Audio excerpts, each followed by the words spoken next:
LSSൽ വരുന്ന കുറച്ച് important questions ആണ് പഠിക്കുന്നത്. ഫസ്റ്റ് തന്നെ ഉപ്പു സത്യാഗ്രഹം നടന്ന വർഷം. ഉപ്പു സത്യാഗ്രഹം നടന്ന വർഷം. ഉത്തരം 1930. 1930.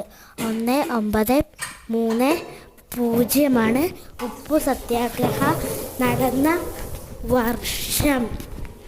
അത് കഴിഞ്ഞിട്ടുള്ള ഉപ്പു സത്യാഗ്രഹം ആരംഭിച്ചത് എവിടെ നിന്ന്?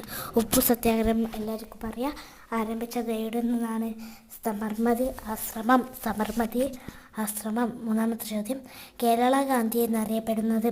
കേരള ഗാന്ധി എന്നറിയപ്പെടുന്നത് ആരാണ്? K Kelappan. K Kelappan.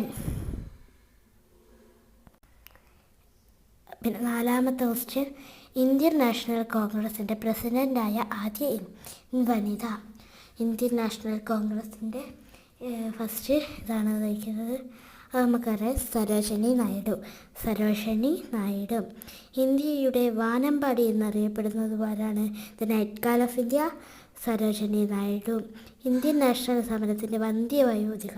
Indian national സമരത്തിൻ്റെ വന്ധ്യവയോധിക എന്നറിയപ്പെടുന്നത് ആരാണ്? അരുണ ആസിഫ് അലി കേട്ടോ.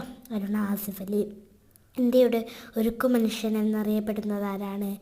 എല്ലാവർക്കും അറിയാം, സർദാർ വല്ലഭായ് പട്ടേൽ. സർദാർ വല്ലഭായ് പട്ടേൽ.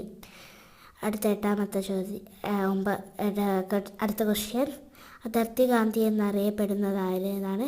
അതിർത്തി ഗാന്ധി എന്നറിയപ്പെടുന്നത് ആരാണ്? അതിർത്തി ഗാന്ധി ഈസ് ഖാൻ അബ്ദുൾ ഗാഫർ ഖാൻ. ഖാൻ അബ്ദുൾ ഗാഫർ ഖാൻ. നേതാജി എന്നറിയപ്പെടുന്നതാണ് അടുത്ത ക്വസ്റ്റ്യൻ. നേതാജി സുഭാഷ് ചന്ദ്രബോസ്. സുഭാഷ് ചന്ദ്രബോസ്. അപ്പോൾ നിങ്ങളെല്ലാം ഇന്നത്തെ വീഡിയോ എല്ലാവർക്കും ഇഷ്ടപ്പെട്ടു എന്ന് വിചാരിക്കുന്നു. അപ്പോൾ അടുത്ത വീഡിയോയിലേക്കും ബൈ. ലൈക്ക്, സബ്സ്ക്രൈബ് എല്ലാം ചെയ്യണം. പിന്നെ എല്ലാവരും LSSന് വേണ്ടി നല്ലോണം പ്രിപ്പയർ ആവണം.